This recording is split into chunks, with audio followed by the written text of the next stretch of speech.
Cuba Decide es una iniciativa que exige se le dé el derecho al pueblo cubano de decidir si desea continuar con el actual sistema y con todos los problemas que viene arrastrando desde hace casi 6 décadas o desea darse un nuevo modelo económico, político y social más inclusivo o inclusivo, porque el actual no es para nada inclusivo, con un sistema democrático en lo político, con elecciones verdaderamente libres y con la posibilidad de que las personas mediante su esfuerzo puedan resolver sus necesidades, con un modelo económico que permita resolver todos los problemas que ha generado el comunismo, entre ellos el problema de la salud pública, que abordaremos a continuación desde el testimonio de una experiencia vivida por uno de nuestros activistas de la Unión Patriótica de Cuba.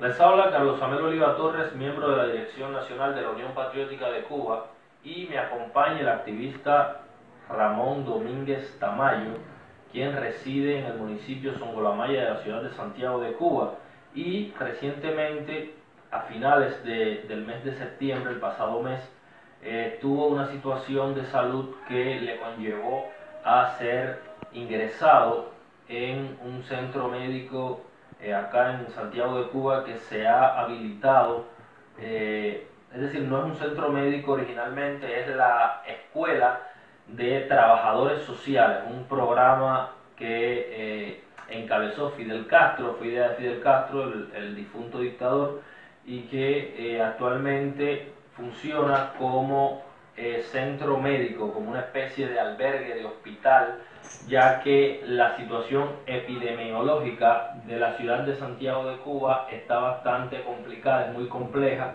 y los hospitales no dan abasto para atender tantos casos, cientos y cientos de casos. Ramón nos va a contar sobre las cosas que pudo percibir durante este tiempo, sobre todo las deficiencias cada vez más crecientes, más graves, que se ven en el sistema de salud pública, en este caso de la provincia de Santiago de Cuba. Ramón, comienza contándonos desde que fuiste ingresado. ¿Por qué motivos te ingresaron?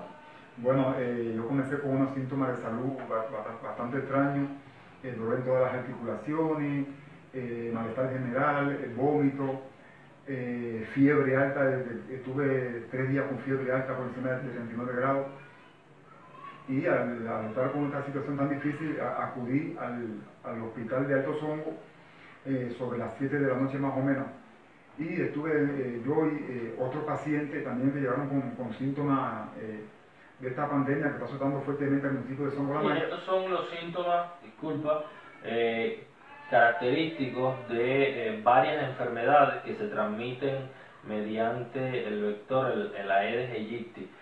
Por ejemplo, dígase el Zika, dígase el dengue, la chikungunya, es decir, hay varias enfermedades, varios virus que tienen los mismos síntomas. Sí, correcto, por eso que el médico decide ingreso, porque no diagnostican una en específica, puede ser cualquiera de estas enfermedades. El poblado de Alto Songo tiene un hospital municipal, pero las condiciones son infrahumanas, son críticas. Realmente hay los pacientes como si fueran presos en las condiciones que lo tratan, en las situaciones que existen allí. Yo, por ejemplo, llegué sobre las 7 de la noche, casi deshidratado, con vómito, fiebre alta, inapetencia, y mi familiar que fue conmigo se preocupó por mi caso, porque ya yo no podía ni caminar de la debilidad que tenía. Ellos plantearon de que el SIUM, que son las ambulancias estas que tienen los casos de urgencia, está ubicada a 5 kilómetros en otro poblado, o sea, en La Maya, donde yo considero que debería estar esta ambulancia de urgencia ahí, en el hospital. En el hospital. ¿Y para qué hacía falta? ¿Para trasladarte hacia algún otro lugar? Sí, hacía falta para trasladarme con urgencia hacia Santiago de Cuba. ¿Y en el hospital de Songolamaya no se da atención a estos casos? No se da atención a estos casos. Inclusive en el local que tienen asignado en la provincia, el caso es mínimo y es muy defectuoso. Vamos a continuar para llegar luego ahí. Vamos a continuar. Llaman a la ambulancia que, según te cuenta, está a 5 kilómetros ubicada. Correcto.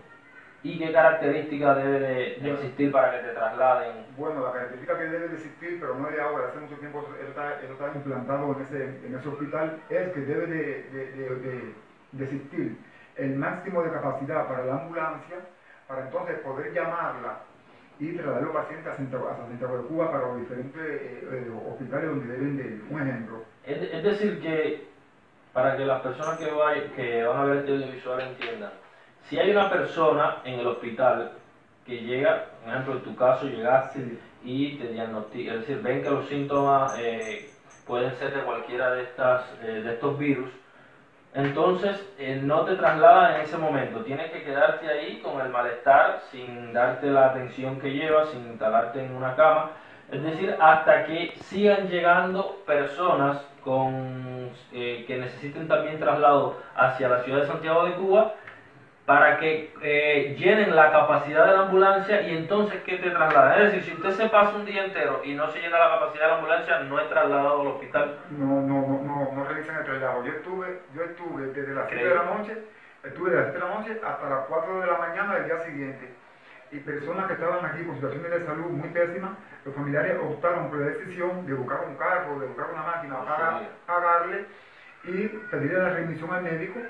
Y entonces lo que la daban por su vía hacia la provincia, porque estos casos de urgencia aquí no se aplican como deben aplicarse. Bueno, imagínate que generalmente a estas inquietudes de la población, o a estos reclamos, ellos dicen de que lo hacen así, según tengo entendido, para ahorrar el combustible, para que la ambulancia no dé tantas vueltas y gaste tanto combustible. Sin embargo, en contraste, tenemos que la policía política y la policía nacional, el Ministerio del Interior en general, gastan grandes cantidades de combustible a diario para vigilar a los opositores pacíficos, a los disidentes que no hacen otra cosa que transmitir un mensaje democrático de respeto a los derechos humanos, de libertad de prensa, de expresión y de otros tipos, de libertad económica. Sin embargo, como les decía, para esto sí hay mucho combustible.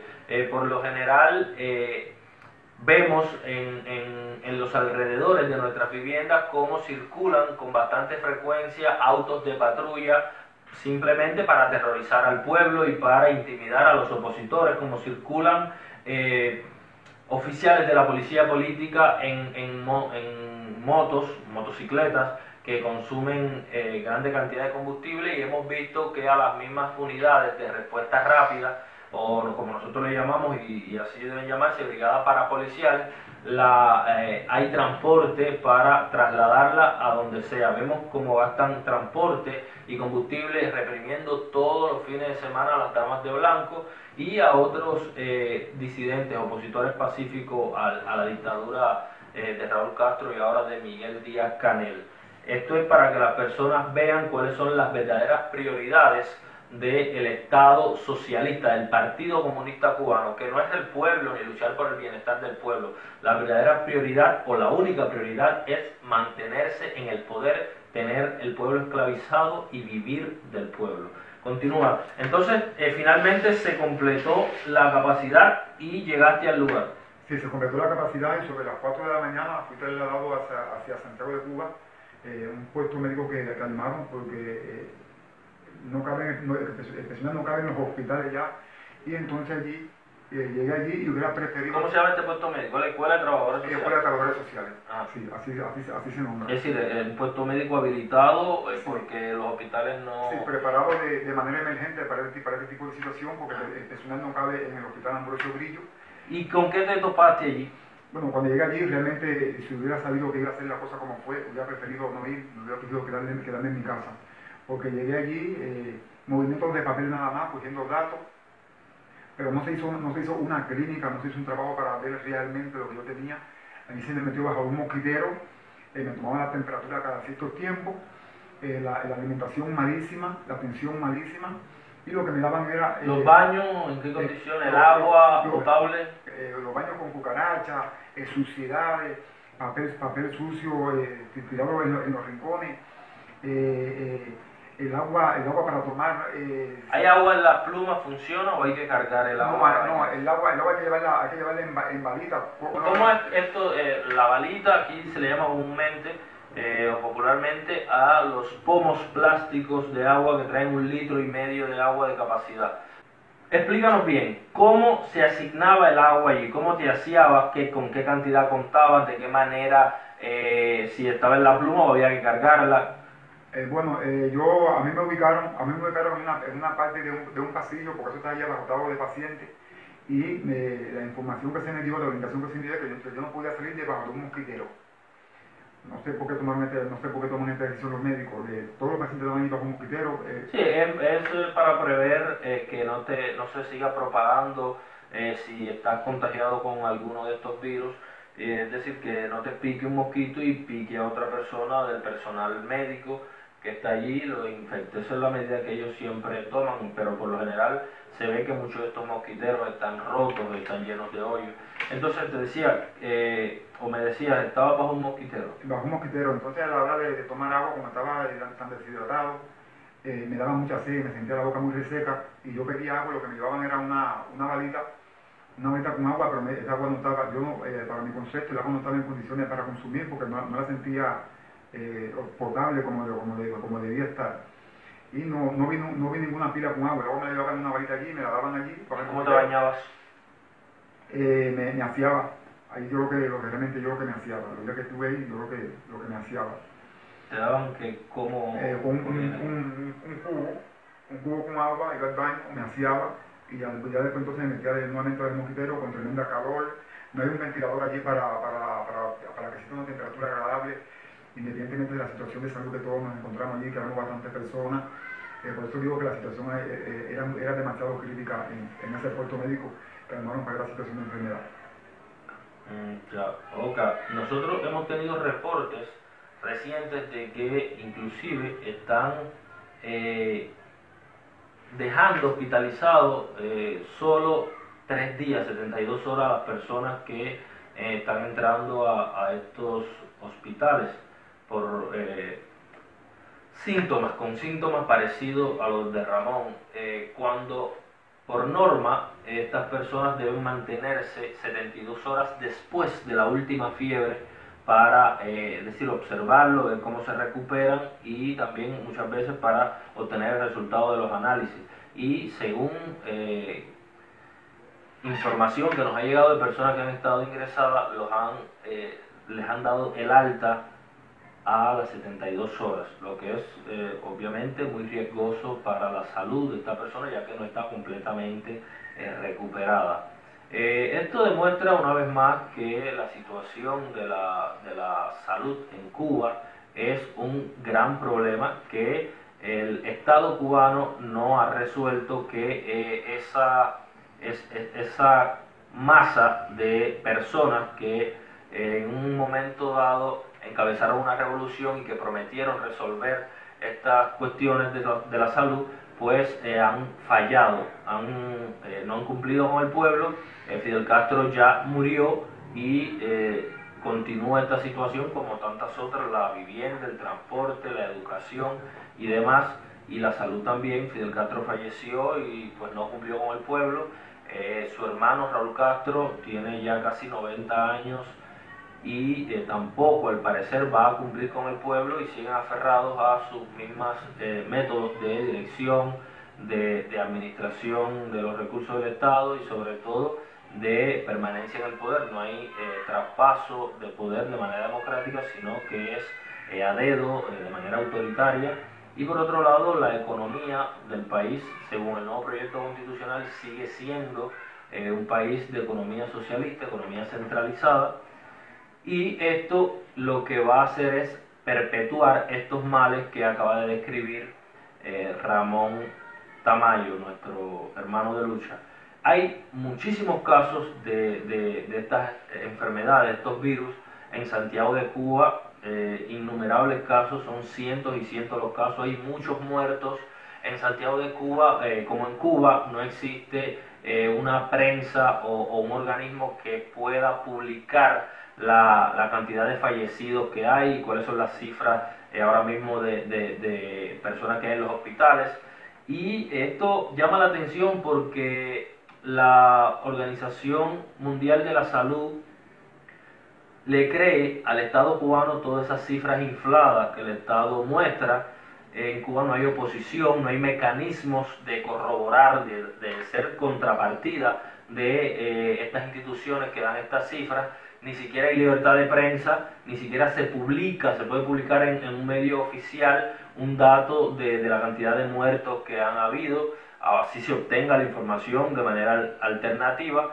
Y pues en esa situación estamos, en que sabemos por vías alternativas que han habido muchos muertos, que hay cientos y cientos de casos en la provincia de Santiago de Cuba, más sin embargo la prensa oficialista hace caso omiso, es decir, hace oídos sordos, no publica nada de esto, mantiene desinformado a la población. Esto también genera de que la población se mantenga, no se prepare porque no sabe el alcance y la magnitud al que se encuentra la situación epidemiológica. Y pues también, por otro lado, tenemos que la causa fundamental de que esta situación esté así es que el Estado ha sido ineficiente a la hora de combatir estas epidemias. Siguen habiendo mosquitos, siguen habiendo plagas, los salideros cada vez son más del Estado. Tenemos documentado varios megasalideros en la ciudad de Santiago de Cuba que crean pozos de agua, y esto genera un aumento en la población de este insecto.